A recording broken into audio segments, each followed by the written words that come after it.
All right, welcome back to another episode of the All American Hoops podcast. If I'm being honest, I don't really know the episode number it is. We were off last week, so losing in my head. But that being said, yeah. So, What's up? not much. So, yeah, we literally just got the cameras rolling. Oh, And you guys yeah, didn't wait for me, did you? what was that? You guys didn't wait for me, did you? I did not know. But anyway, so yeah, don't know what episode number it is, but however, I do know today's birthdays are happy birthday to Sharif Abdur-Rahim. Apparently he's the best player here, but in the NBA. To Roy Hibbert, Malcolm Brogdon, I'm not the guy who's currently responsible for the with the NBA salary set up today, and Oyeka Unganwu. In football, happy birthday to Jacoby Brissett and Alan Lazard. And in baseball, there's really no one that I saw familiar with except for the new Mets starting first baseman Mark Vientos. So that's the only one that I saw out from there. I can't believe that I said that. I don't know if that's true or not. I don't know if he's going to be the new Mets starting first baseman. I would imagine if the offseason started, if the opening day was tomorrow, I'd imagine he would be the one starting at first base. But I just can't believe that I did say that out loud. Yeah, I mean, personally, I really hope that's not the case. I think there's a number of guys I would rather. I mean, I still think that he could get traded. He doesn't really fit the David Stern's defense mold. Right. But I don't know. I think we've been surprised quite a bit the past couple of days. So you never know. Yeah, we sure have been. Yeah. So yeah, obviously we took the week off last week, and this week and this week not really such a busy week in the NBA. So not really much to talk about, but however, still want to dive into a couple of things. And one of them being the baseball free agency. Unfortunately, this time last year, I believe it was like around this date that we did our all-time Mets draft, celebrating the signing of Juan Soto. So that was when vibes were at an all-time high, but now vibes are at an all-time low because unfortunately the Mets have now traded Brandon Nimmo for Marcus Semien, which I was fine with. Obviously it's upsetting to trade the guy who's been with the organization. I don't know how long he's been with the organization for, but I do know he made his opening day debut in 2016. So it's been a long time. I was fine with that move, but it is a little interesting to say the least. And then since then, Tuesday afternoon, Edwin Diaz signed with the Dodgers, and yesterday afternoon, I'll tell you how I found out. I was literally in class. My students are working on something, and my school is let's say they're very strict with the phone policy. But the teachers really aren't. They're more so okay. If the kids are doing their work and they're not distracted by it, they'll find it having them out. So I kind of do the same thing. But as I'm walking around, I look across the room. I see one of my students looks me in the eye. He just starts going like this. He points his phone towards me. And then I'm like, what the hell? And then I check and I'm like, Pete Alonso was signed with the Orioles. It was usually it's me breaking news to my students, but it was the first time a student of mine ever broke the news to me, and it was really unfortunate. It was that one. That was the one that happened to be it. So quite devastating to me. But yeah, so that's how I found out that now the Mets are. I don't know if this is true or not. I believe that Nimmo, Diaz, and Alonso were they the three most tenured Mets? I would imagine they were. I don't know if there's anyone else that's currently on the team. I think they would have to be. Yeah, I mean, definitely Nimmo. Alonso was here before Lindor. McNeil probably there. Was McNeil 2018, 2019? He was probably 2018, honestly. Now that I'm thinking about it, but I don't really remember. I think he was here before Alonso. Was he? Okay. McNeil made his debut in 2018. So I don't know which one was drafted first or not. I would assume it was McNeil, but I guess McNeil was second in line, and then I believe that Diaz and then Alonso. Did they make this debut? Within this? Yeah, Diaz was traded to the Mets in 2009. I remember like the trade was official. You were a senior in college. I was a sophomore in college. So I'm remembering that now. So that would have been the winter of 2018, and then but the two of them made their first trade in 2019. Nice pick. Nice. I'm trying to find a better background. You can see my coat in the blurred one. You can still see it on this one. Yeah, I don't know why that's like the main focus. I'm moving.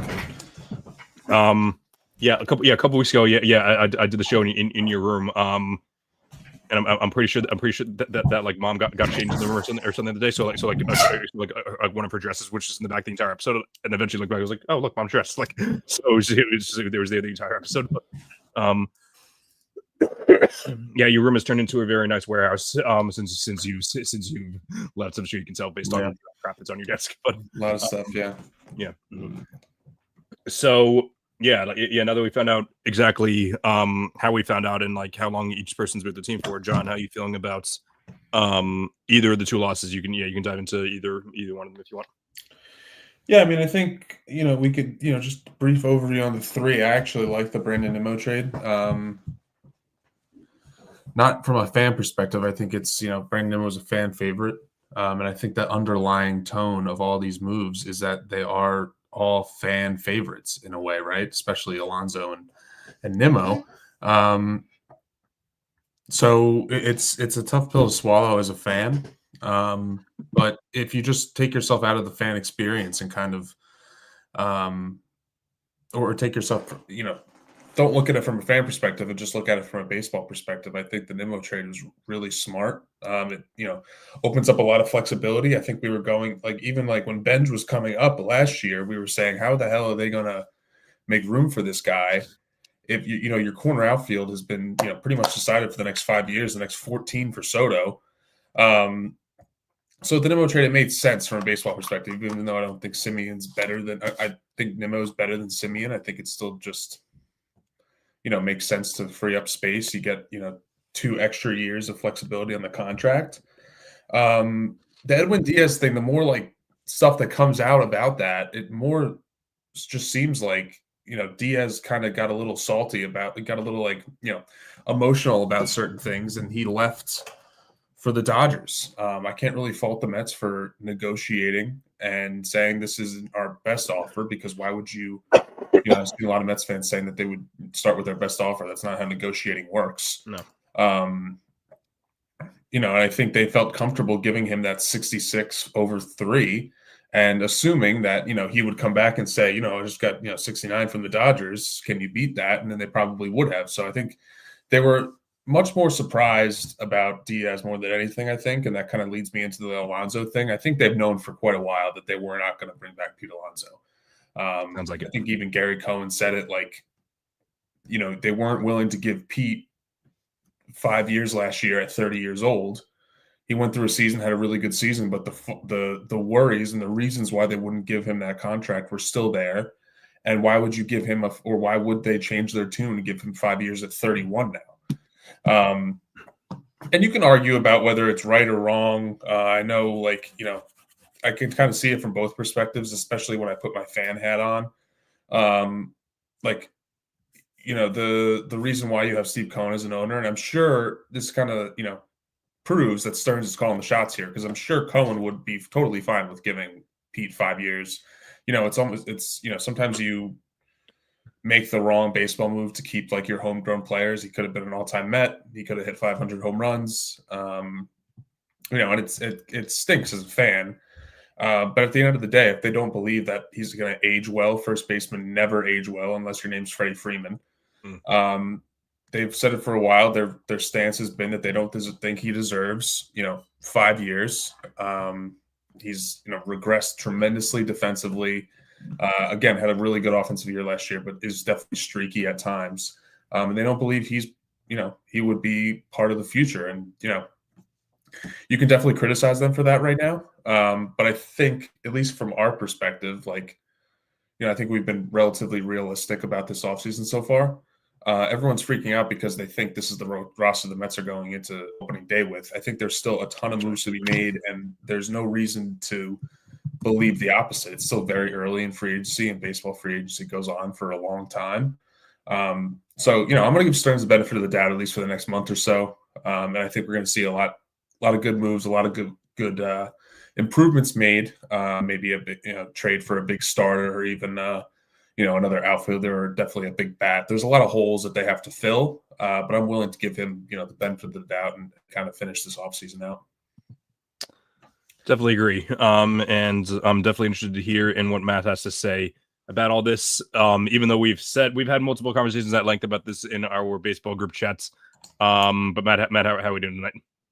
I'm good. I just want to start off by issuing an apology to my boss, Joe. For the last couple days, I've been focusing almost all my attention on the baseball group chat, as you mentioned, firing off all my takes, which, John got into it pretty deep there about Edwin and Pete Alonso. Sorry I was late, so I didn't catch. Oh, wait, before we begin, I'll be drinking out of my Pete Alonso cup today in remembrance. That is so sad. Yeah, he was, Pete, I always said he's a fat idiot, but he is our fat idiot, and we love him and miss him. And I wish Pete the best. I'll always be a Pete Alonso fan. So I guess I'll start by talking about Pete.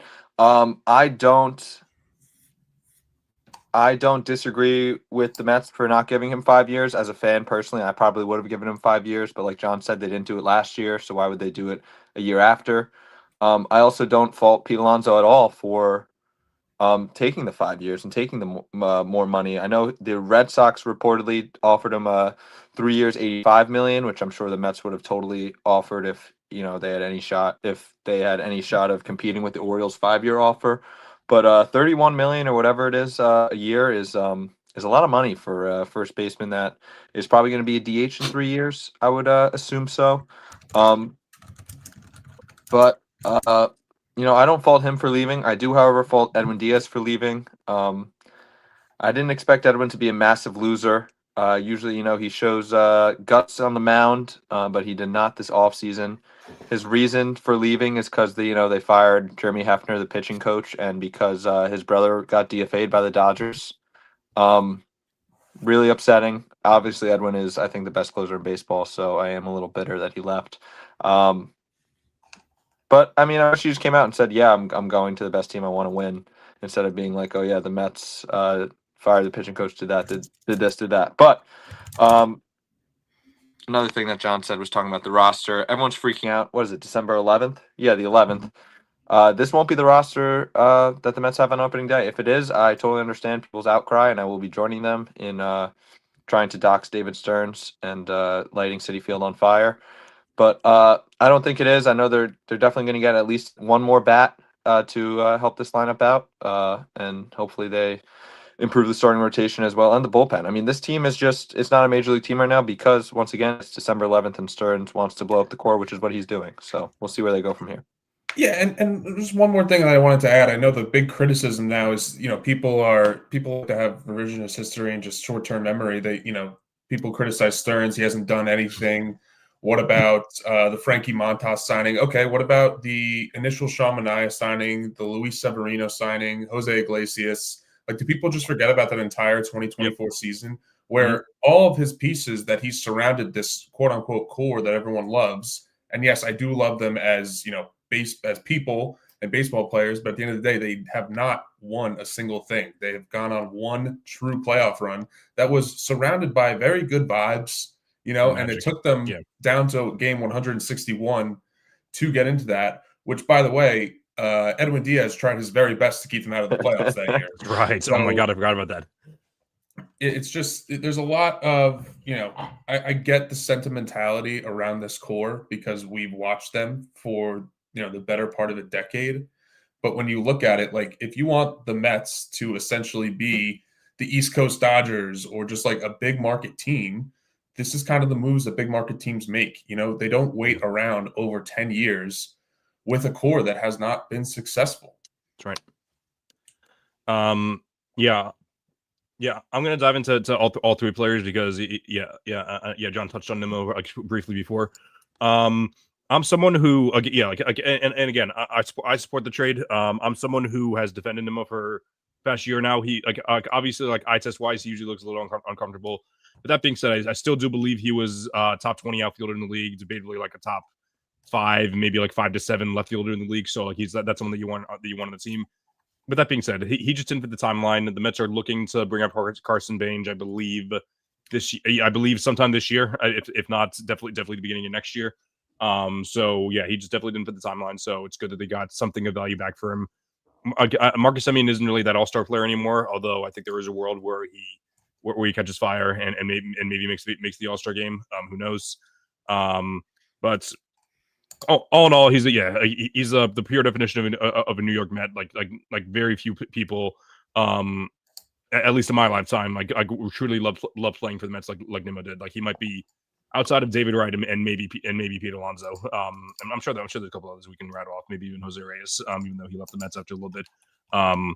That you can write off. But but very few players love playing for the Mets more than Brendan Nimmo. So we're gonna miss him for the vibes. But that being said, it was time to go, even if I thought that he was better than people thought. For Diaz, yes, Matt, I'm totally with you in that I do think that he's the best closer in the league. But let's and again, this is totally me coping, but I still do believe it. Let's not forget that this is a guy that's obviously like last year for most of the season we trusted him because of how lights out he was, and that was the same thing in 2022. 2019, 2020, 2020. I don't know he was injured for at least one of those seasons, but so many moments just in those seasons, he would load the base. He would just load the bases and then retire the side after that. Which at the end of the day, he would get the job done. But it's not necessarily the best thing that if you're building a contender to have you're the guy who's supposed to close the games always be a heart attack. And I don't know if he blew any games in 2024 against the Phillies, but I do know that in the closer game, I'm pretty sure that he either loaded the bases or he definitely he at least put 2 runners on. I can tell you that. I think Schwarber was the tying run that was up when he struck out Schwarber in the game. Was that it? Yeah. It makes sense. Yeah, they won 4-1, I believe. So that's definitely the case. So yeah, obviously we're gonna miss him, but I'm not gonna miss the heart attacks. Like he's better than Jerry Familia was, but at the same time they're very similar in the sense that they're almost guaranteed at least a heart attack to put a runner on every single Chris, game. If you're talking about heart attacks, I have some bad news about Devin Williams. We are going to experience I know many heart attacks this year. I know it's unfortunate, but trying to shed some light on the issue. And obviously Pete Alonso, I mentioned Brendan Nimmo. Yeah, he's another one who been a Met for life. He loved being a Met, and I'm sure this wasn't an easy move for him because obviously he entertained the market last year. It didn't work out for him. But this year he prioritized making money. He prioritized it. And obviously he just prioritized not just money, but also just long-term success as well. Again, I think it was the right move to not give him the 5 years. I feel like after 2 years, it might be I feel like the contract might look a little rough, but yeah. I don't know. I was talking to my students about this today. I don't necessarily think that money is an issue for Stearns. I think he has a hard time committing long term, which maybe that's to a fault. Maybe you want to commit 2 guys a little bit long term. But that being said, you already committed to both Soto and Lindor for Soto's 14 years, and I believe that Lindor's another 7 years probably in addition to this. It's only 6, yeah. So and you also have multiple pitching contracts that are at least 2-3 years as well. So I don't know exactly what he has in mind yet, but I'm holding out hope for him. Like Matt said, it's December 11th, and I believe there is a world where they either make a big move or they make multiple needle mover moves to put them in at the very least NL East contention. Well, the thing is, we talk about Pete Alonso, that contract's gonna age poorly, but obviously he's still a very good player. Of course, you somehow have to. I mean, how many home runs did Nimmo hit last year? 21, was it? 22? Something like that. He was at 25. Oh, he was fully at 25. I mean, so you have to replace. I mean, if obviously not going to replace the full close to 65 home runs that Nimmo and Alonso combined for. I think Pete. I just have it up. Pete hit 38 last year, and he led the team in RBIs again last year. You gotta find a replacement for that. I know they're going more towards defense because the Mets defense last year was a lot to be desired, and obviously it wasn't that doesn't fit Stearns' model. But you have to kind of, I don't know, not to use the Moneyball term, but was it replace it in the aggregate or so. I don't know who's going to be their first baseman. I saw a rumor about Jeff McNeil and Paul Goldschmidt platooning. That's awful. I would hate that completely. I need Jeff McNeil so far off this team. Yeah. I don't think Paul Goldschmidt is it anymore. I know he started off pretty hot with the Yankees last year, but it ended pretty slowly. I think he's still a fine baseball player, but I would like a better and more solid first baseman. I know there was thoughts about trading for Wilson Contreras, who I think fits the Stearns model. He's apparently elite at first base defensively. I didn't know that until the past couple days. I knew he was a good catcher, but elite first baseman, and he's a pretty good hitter. He was above league average hitter. I think his OPS was a little over 120 last year. So I'm all for trading for Contreras. I really like the Wilson Contreras idea. I think he fits the Stearns model really well. Very, very good defender at first base. I think he had like 6 OAA last year. He's 33. I think he might be turning 34 middle of next season. Above average bat. He's got 2 more years left on his contract. I think it's a perfect fit and a good solution where you're not going to replace Alonso, right? There's no player out in the league that hits 40 home runs and plays first base. And, for lack of a better phrase, stinks at defense. Like, you might as well have just signed Pete then. It's like there's no other Pete Alonso out there. So, Matt, like you said, you have to kind of replace his offensive production with multiple players while also getting better defensively. So I'm really excited about that idea. I really hope that that happens. And I think there's so many, and I've seen this with Stearns and with Cohen specifically. The free agent stuff gets leaked because they're dealing with Boris, who just leaks everything he wants to John Heyman. And free agency, the player is always going to leak stuff for like leverage. But with trades where both teams kind of don't really benefit from leaking information, they're pretty tight-lipped. Like, no one knew about the Brandon Nimmo trade. And I think that there's going to be there's going to be quite a few trades like that where we don't really know or see what's coming. And I think our dad's been saying it for a while. This team's going to look a lot different. They're going to get better defensively. And, I think, there are concerns overall, just with Stearns, in my opinion, with unwillingness to, spend like a big market team to give out, quote unquote, like the bad contract. And I think that's part of that is good, right? You'll never have to worry about him giving out a stupid contract, but sometimes you do kind of, have to bite the bullet on the last couple of years of a contract in order to, go all in on it for this year. I think you might see something like that with hopefully Skubal, but we'll see. That'd be sweet if they got Skubal. Yeah. Do you think they go after a bat or a arm first? I know they checked in with a couple bullpen guys like Tyler Rogers. I overheard you guys talking about. Were you talking about? I overheard it through the wall when I was walking in. Were you talking about Tyler McGill or Trevor McGill? We didn't bring up either of the McGills. Oh, maybe I misheard wrong. I saw just a tweet, and there's no substance behind it, but the Mets were interested in Tyler McGill's brother, Trevor McGill, as the closing, or I guess he would be the setup man for Williams, but I don't know if he would be the closer and Williams would be the setup guy. Either way, I would love that as a 1-2 punch in the 8th and 9th inning. I'm not sure what they go after next, but I hope they make a move soon, just to kind of quiet us down, quiet the fan base up, shut the fan base up. I think the most interesting thing. Sorry, Chris, you can go ahead. Okay. Oh, yeah. I was going to say, the next available are relievers. So, see, Luke Weaver from the Yankees is available.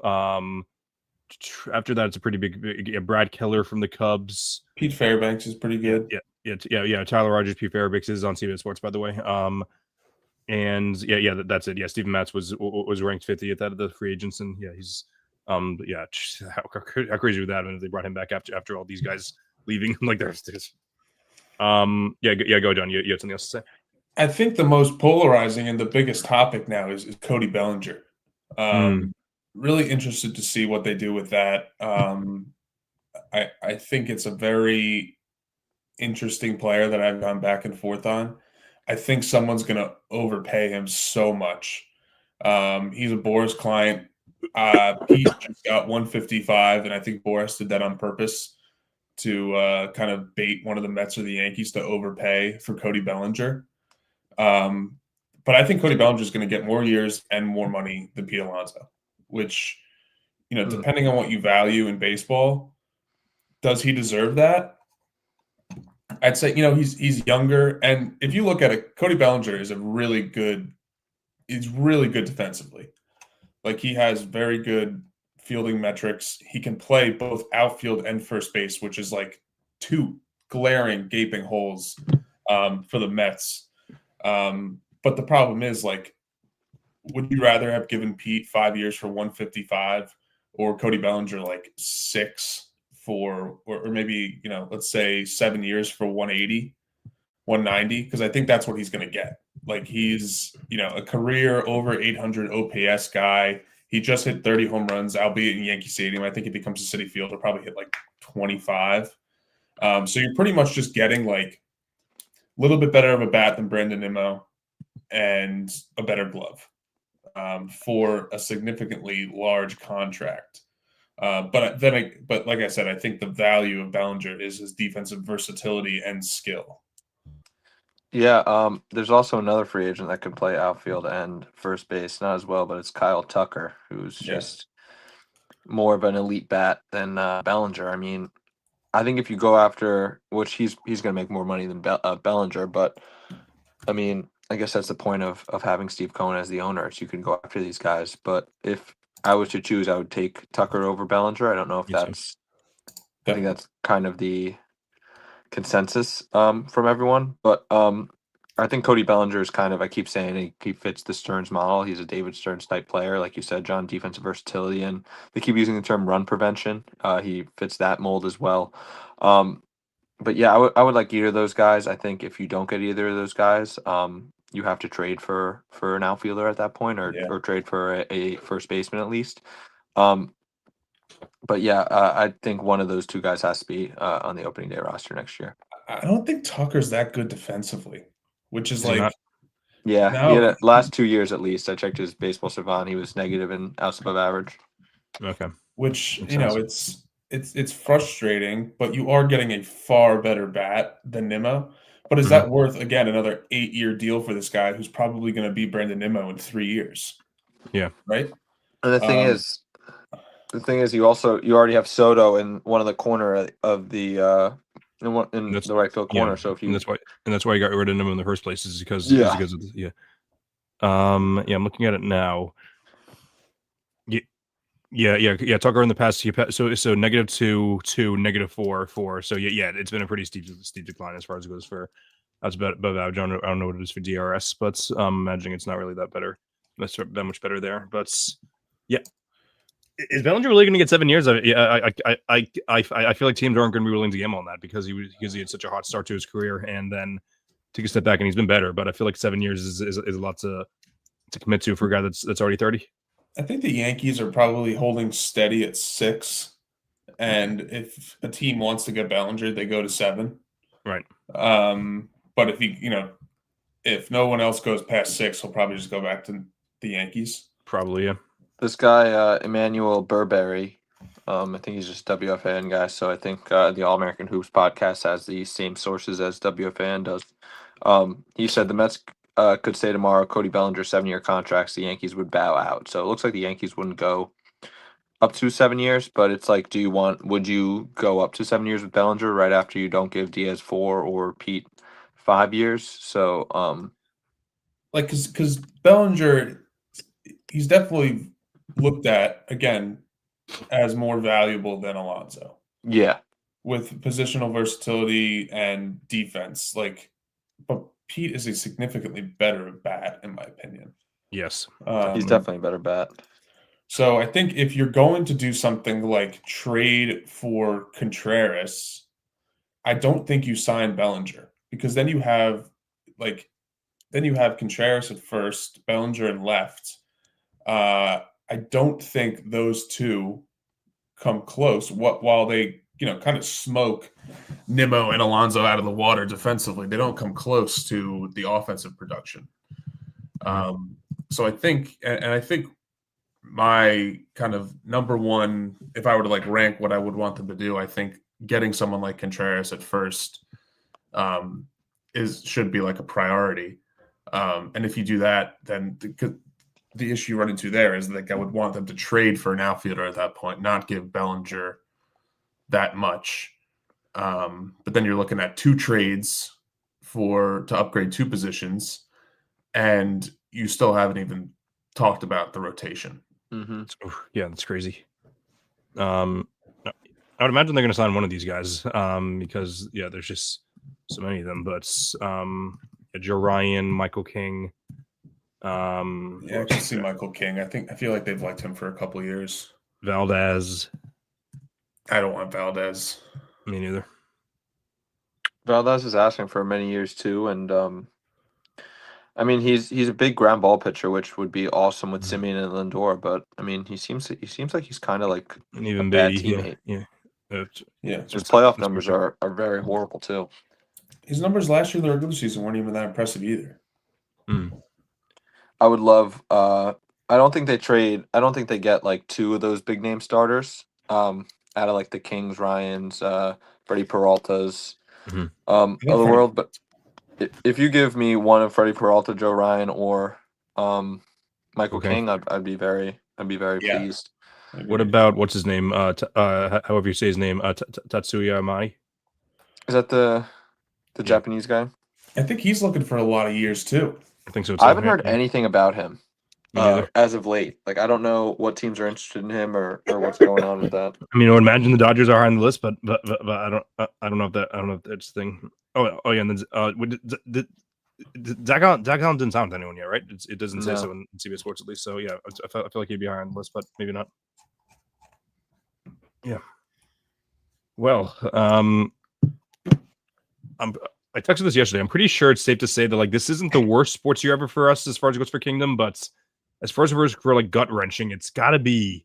I can't remember another one that was worse. If I'm being honest, like obviously between Tatum getting injured, then losing to the Knicks, the Mets completely collapsing after June, and then 3 franchise players dipping, and the Giants stink as well. Like obviously Jackson Dart is probably like the best thing that's happened as far as it goes for. As far as it goes for like the franchise turning around, but 2025 sucks, man. Yeah, I mean, starting from the bottom, I think you would probably put the Giants, who, it's kind of the status quo now. Unfortunately, they're just a terrible team. But honestly, the Giants probably showed the most promise. I would say getting a franchise quarterback is like one of the more rare things in sports. And just like kind of expecting them to be bad and have a terrible record is, I guess, plays a factor in that too. That's definitely factored in. Like obviously, like they're the worst team out of the 3, but also, like you said, drafting a franchise quarterback is the best sign, and also just adjustments for expectations. Like we were expecting the Celtics to make the to at the very least make the finals.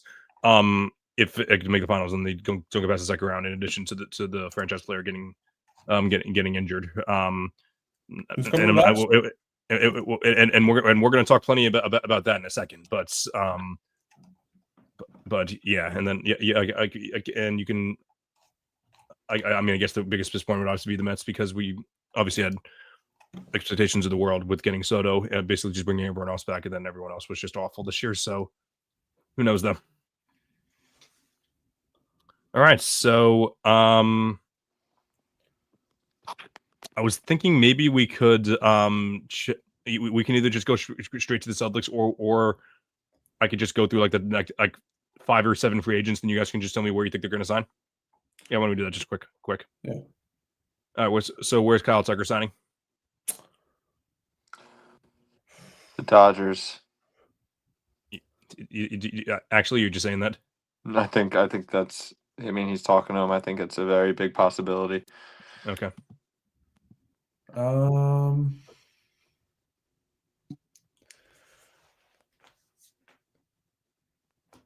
I think Kyle Tucker could go to the Yankees.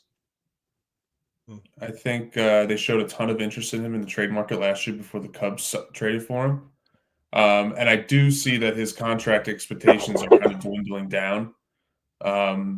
I think middle of last season, people were expecting him to get that 11-year, $400 million deal. It's looking a lot more like closer to a $7 or $8 year deal for let's say like high twos maybe.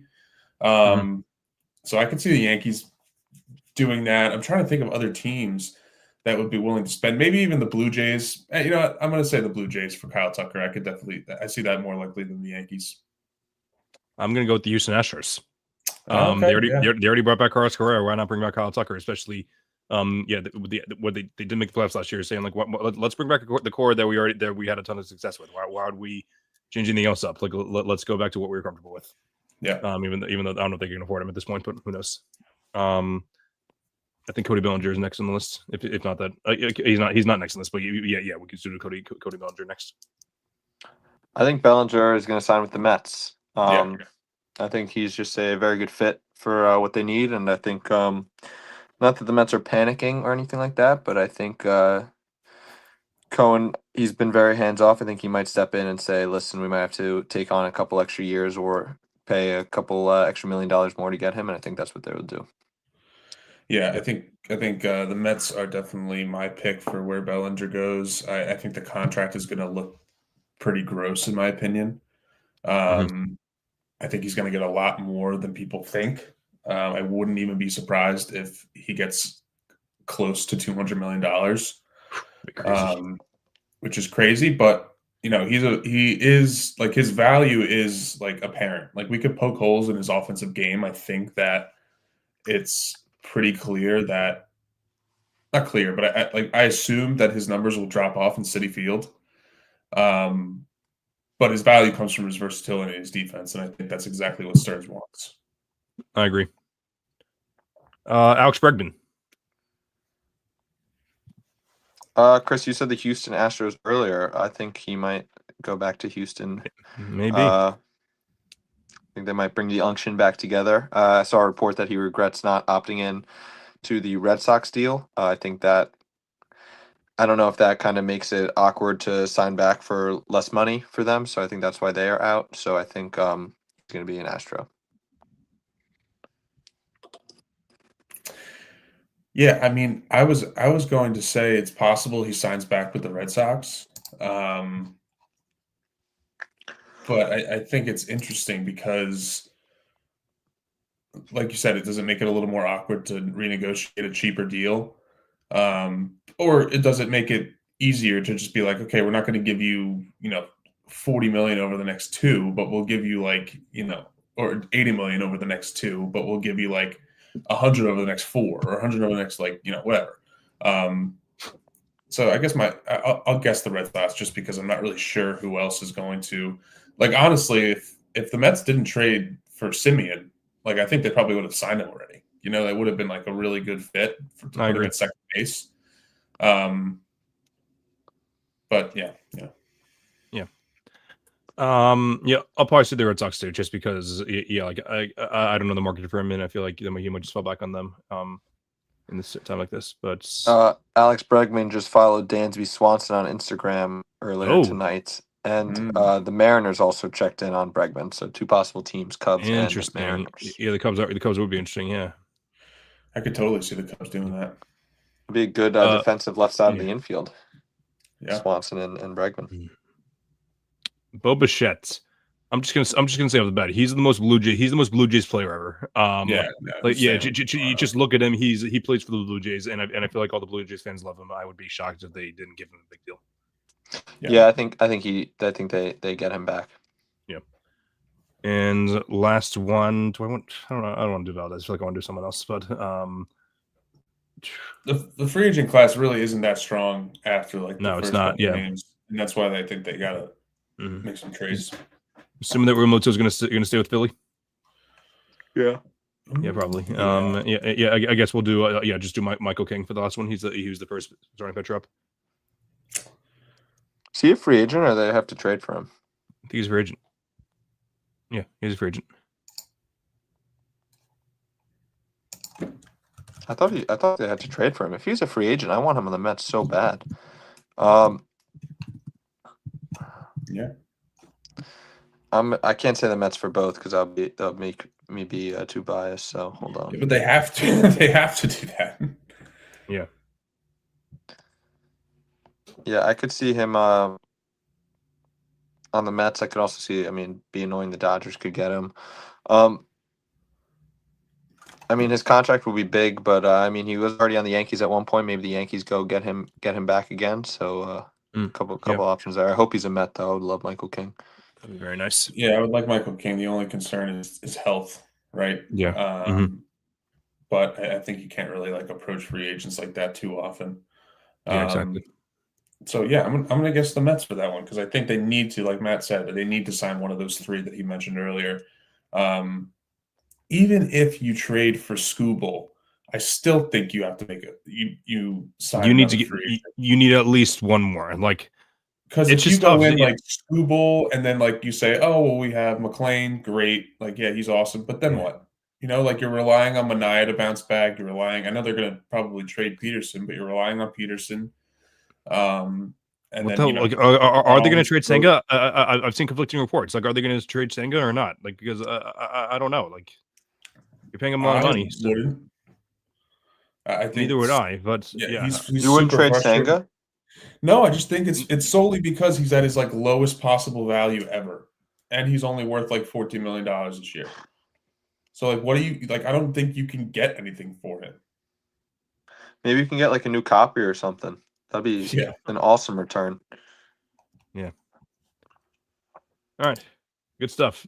So if you were to tell me, I guess around Matt's birthday, May 14th, that this time of year we would be celebrating the Celtics and being devastated over the Mets, I would have told you were crazy because the Mets were looking hot. They were we were figuring even if they weren't looking hot at the moment that they were going to turn things around because of how talented the team was, and that we'd be celebrating the Celtics even with Tim's torn Achilles. But that being said, the Celtics are looking awesome, and Jason Tatum is. Every week it feels like he's coming out with the new workout video that makes me want to run through a wall. So Celtics are currently sitting at 15-9, and I believe they're up 7. So the lead's cut down a little bit on the Bucks with 3 minutes to go in the half, and I believe they're 2 games behind the Knicks for second place in the East. So out of the three of us, I was probably the lowest on the Celtics, but I wasn't low on them as far as but I was negative on them being low. I was saying they're not going to be good because of their big man rotation, and that's okay. There's going to be a gap here and everything. But Joe Mazzulla and Jaylen Brown and Peyton Pritchard, Derek White, all of them said no, screw that. We're gonna win as many games as we can. I know it's only 24 games into the season, so just a little more than a quarter way into the season. There's still plenty of time to tank. Even especially if things go south after the All-Star break. But especially Jaylen Brown's definitely the MVP of the team so far, and probably will continue to be. But everyone's brought in, and that's always great for culture, whether or not you get a good draft pick or not. So, Matt, what are your thoughts so far on this team? Yeah, I'm very pleasantly surprised with this team right now. You said they're sitting at 15-9. I took their over in our over/under pod episode. I think it was at 41.5. So I expect them to be slightly over 500. I didn't expect them to be the 3 seed in the East. Granted, like you said, early in the year, but they just, I feel like they're just playing so well. And on the Bill Simmons pod the other day, he mentioned that literally everybody on this team has something to play for, has something to prove. Can Jaylen Brown be a number 1? Can Kata be a real starter and play starter minutes? Can Derek White be a legit number 2 option? Can Peyton Pritchard be a starting point guard? Everyone's playing hungry, and can Joe Mazzulla be a real coach without a loaded roster? And so far, all those answers are yes. I'm super, super surprised about how well Neemias Queta has been playing.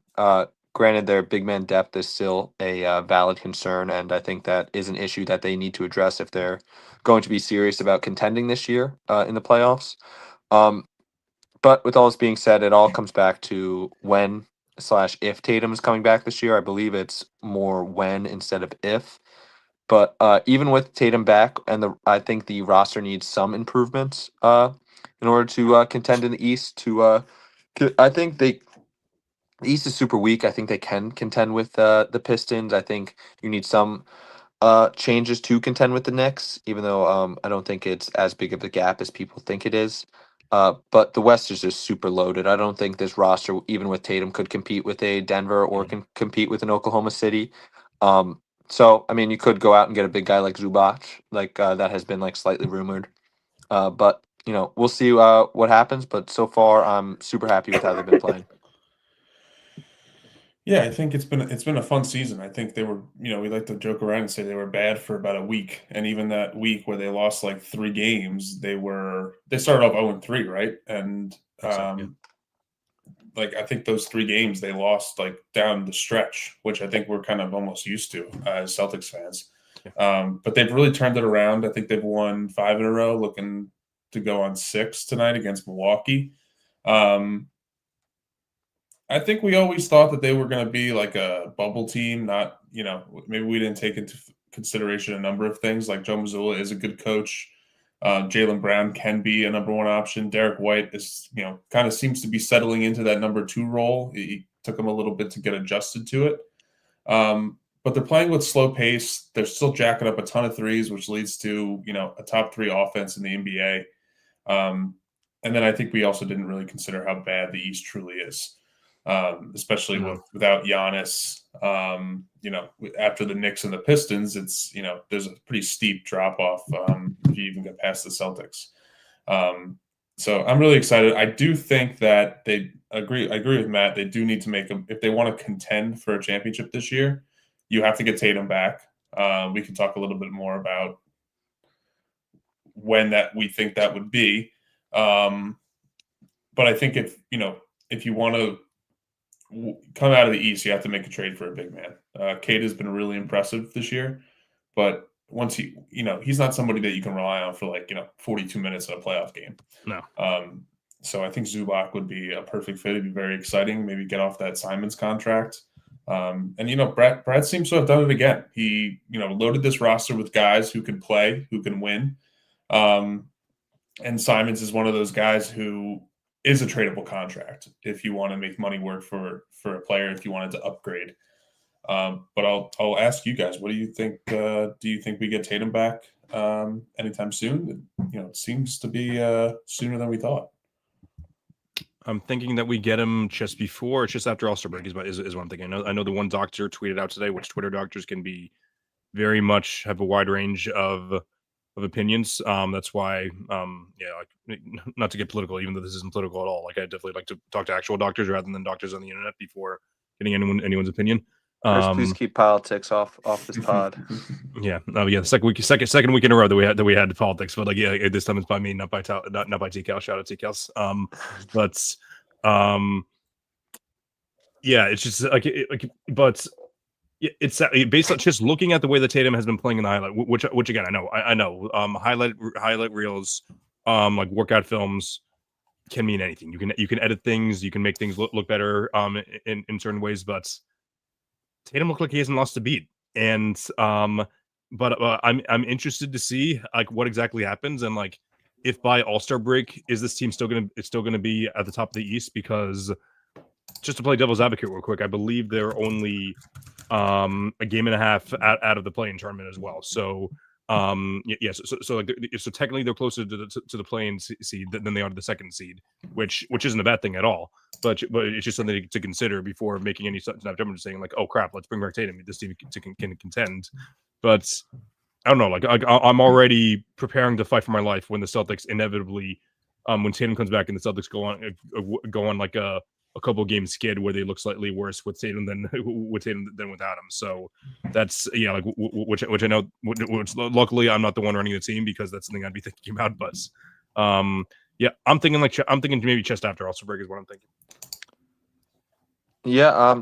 The thing is, like I said, like I don't think with this current roster you can beat one of the loaded teams in the West. So I think that's why like you can't don't rush back if you're Tatum. Obviously easier said than done. I think if the Celtics allowed Tatum to play tonight, he would try to give you 15 minutes off the bench.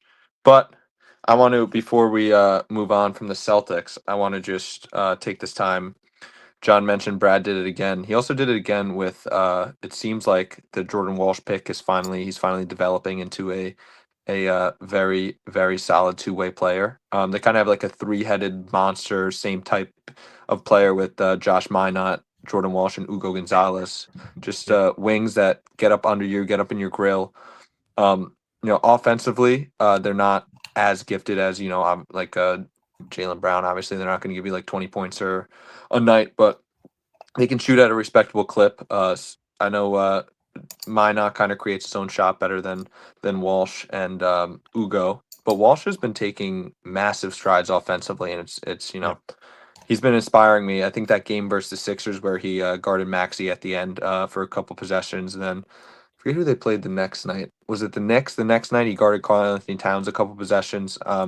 Just very he's very versatile defensively, and John has been saying this for weeks. It's just wings that can defend and won't take shots away from Derek White, from Jaylen Brown, from Jason Tatum when he's back. So it's just huge, important role guys that the Celtics always seem to have on their teams.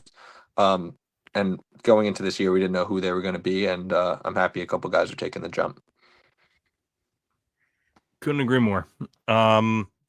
So, okay, yes. So my prediction is after All-Star break. Matt, what's your prediction for when Tatum comes back? When is the All-Star break? February 8th? No, it's usually around Valentine's Day. So it's probably maybe like February 14th is when it usually is. I'm going to say a little bit later. I'm going to say into March. Okay. Early March. I think he's coming back pre-All-Star break. Okay. January 31st. All right. I don't even Sounds know good if to they me. play January 31st. Hold on. Let me pull up a Celtics schedule so I can get an actual date on Yeah, that's a good idea. Yeah, and because he did say he ideally wants to come back here for a home game as well. So,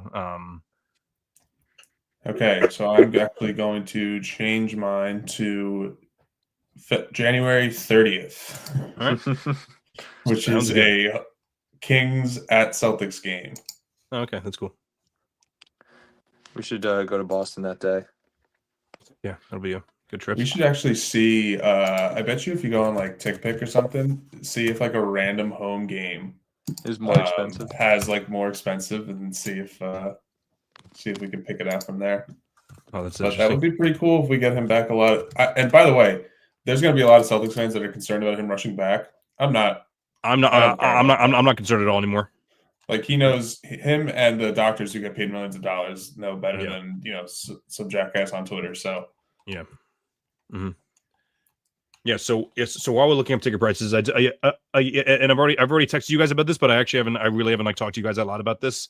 But I did make a post today about my trip to New York on Tuesday afternoon, in which I went to the House of Highlights studio to talk about a few things. So before I do that, I just want to talk about my actual full experience and tell you the entire story because it was the most chaotic day I've had in a very long time. So yeah, so I'm not going to go too deep into detail, but I was dressed in a suit for an event before. And then and then after that, I had in my mind, I'm like, okay, so I need to just find a place to get dressed and then do that, and I'll figure that out once I get into the city. As I'm about to leave for the event, I realize, crap, I didn't pack a pair of sneakers. In which for those of you who watch the 1 fan versus 10 haters events, you see like all the guys. It's not formal at all. Like they wear like the dress code is where your best tailgate outfit. So like, yeah, guys, it's usually just like a nice like jersey and jeans and like anything else. So that's what I had in mind. But I only had dress shoes on, and I even looked up on ChatGPT ahead of time. I said, can these go well with jeans? And then they said no. So that was quite unfortunate. But then, however, John disagreed with that. But I feel like he maybe just saying that to me just to be nice in the moment, and that I wasn't stressing out. But anyway, you're muted, by the way. that's the New York City dress code is jeans and dress shoes. Yeah, I would imagine that you know more than ChatGPT in this sense, even though Dad might disagree. But it's but yes. So anyway, yeah. So I'm like, okay. So I still have plenty of time. Like by the time I would have gotten to the city, I was still like an hour and a half left. So I'm like, yeah, I can just go to a shop, no problem. My plan was to get to the city and just like sit in a Barnes Noble and just relax for an hour, but that didn't happen because I drive to the parking garage, which I had the reservation for, I get there. This happens all the time in the city. By the way, the guy said, "Oh, we're full," and I felt like Jerry Seinfeld in that one episode. I said, "Like, what do you mean you're full?" Like, it was the opposite of like renting a car, but it still said like, "What do you mean I have a reservation? Oh, I know how reservations work." I don't think you do. The whole point is that is you put the reservation in. Anyone can just take the reservation. So that's really what I felt when I pulled in. So anyway, I'm stressing out about that. So then I go back into Spot Hero. I plug in the address for the studio. I'm like, okay, good. It was more extensive, but it was still closer to the studio. So that ended up working out well. And on the way to the parking garage, I was on the phone with Olivia, and then like I was talking about the sneaker incident. She said, "Oh, there's a Target like right near the studio. Like you should be able to get something there." I'm like, "Oh, great." So, so I parked the car near the studio. And then I walk into the Targets. I say to the person in the front, I'm like, "Hey, where are your sneakers?" "Oh, we don't have sneakers." Okay, so I walk back out in the freezing cold, by the way, in my jacket and tie. So which no, I didn't have my jacket on. Actually, I just had my regular coat on over the button down because I didn't want to be carrying around a suit all day.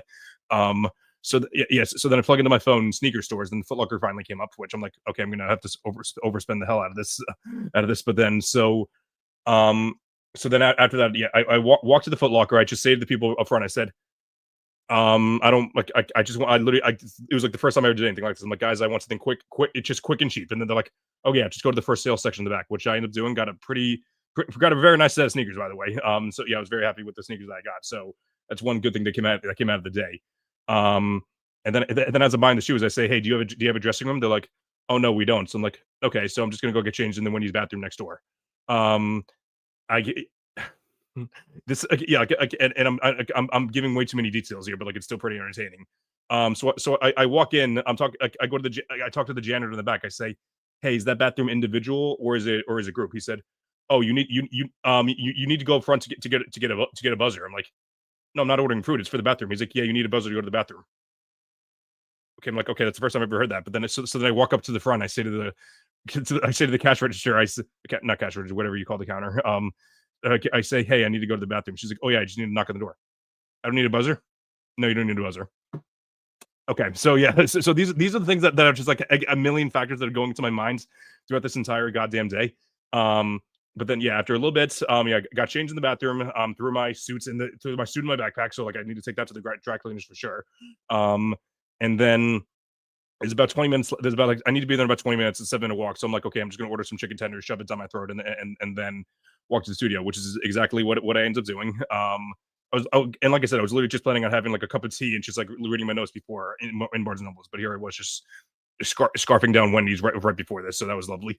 Yeah, get to the studio and get there home free. It was, and after that, everything went perfectly smoothly. Everyone there was awesome. Got to meet a couple people. Met a couple people that I've already met that like I've interacted with online, so that was really cool.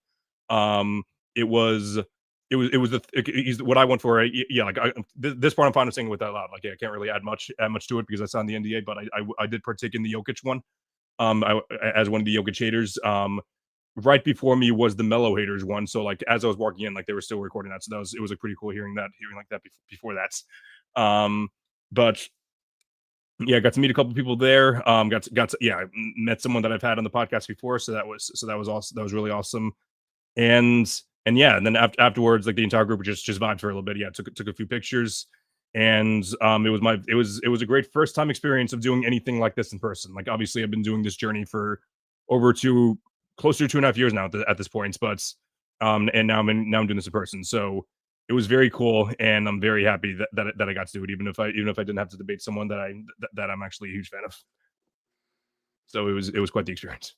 Yeah, I mean, it's obviously the pictures you showed us. I don't know if you can show that here because the NDA or whatever. But the pictures you showed us looks sweet. It's just a shame you had to be the. Did you specify if you were Jokic? Yeah, I did. Yeah, I was one of the Jokic haters. Yeah, that's a shame because we're not a Jokic hater podcast, but and it's definitely hard to argue against him. It is, and it's crazy because so there's two different studios. So like one of them was the main one, the other one was the waiting room. So all the haters were hanging out in the waiting room beforehand. And And then one of them said like, "Oh, I feel like Jokic is one of the easier superstars to hate on." I'm like, okay, I don't think that's true at all. He's one of the harder ones. But I guess if you, I guess it's easier for the casual fan because they could just say, like, oh, he plays no defense and he's boring to watch and all that. So like that part is easy. But like if you actually want to partake in like actual basketball discord, he's absolutely one of the harder ones to argue against. Yeah. So that episode's going to be coming out. They didn't tell us when. They said, yeah, I know like the couple that I've seen usually take like about a month and a half probably, but they also said like they might wait to see if they if he's like trending like another day, like the MVP combo sparks back up. Who knows? But it was pretty damn fire. Nice. Yeah. But yeah, I told John and Matt earlier today, like I kept on forgetting to text them because like it was mainly because I wanted to come up with an agenda before telling them.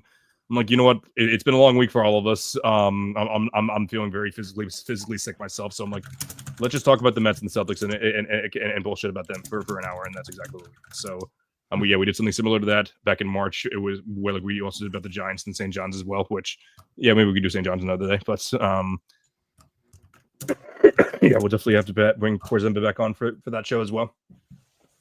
But yeah, anything else? Anything else on your mind, guys? Yeah, I don't think so. I'm trying to think. I think we covered everything. Yeah, I'm excited for an emergency pod when the Mets trade for Scooble later tonight. That's right. Oh, jeez. What do you think the rule of that is? Because I know that Simmons did his emergency pod like on Saturday into Sunday morning, but then he still did his Sunday night pod with Rosillo right afterwards. So I want to say like maybe 12 hours is an appropriate grace period for like doing emergency pods. What do you think? Because obviously, if they trade him in 45 minutes, we're not going to do another emergency pod. But like, what do you think? Is 12 hours a good grace period? Or like, I don't know the unspoken rules. Yeah, I would say 45 minutes to 12 hours. Anywhere between that is a good grace period. Yeah, good to know. All right, awesome. Yeah, well, John, Matt, thanks for coming on relatively short notice. We didn't really have much planned, but we still made it work, even though it was very, very low key. But yeah, this has been another episode of the All American Hoops podcast. Be sure to follow me on those social media platforms. You can see whatever I pointed. Down there, bottom right. At All American Hooper on Instagram and TikTok, and at American Hooper on Twitter. Which, by the way, I'm pretty sure that I've seen speculation that they might be switching back to Twitter in a little bit. So hopefully those rumors are true. Check out my additional content. NBA Max on Wednesday nights. Yeah, Tony, Jalen, Ori, and I had a great episode last night. We dissected into the MJ versus Shea debate, into MJ versus Shea seasons. And also check out my column on primetimesportstalk.com, in which every other week I've been doing my bi-weekly rankings, and I'll be continuing on with that this upcoming Monday. So yeah, it's been a very interesting NBA season for sure, and been very fun diving into them.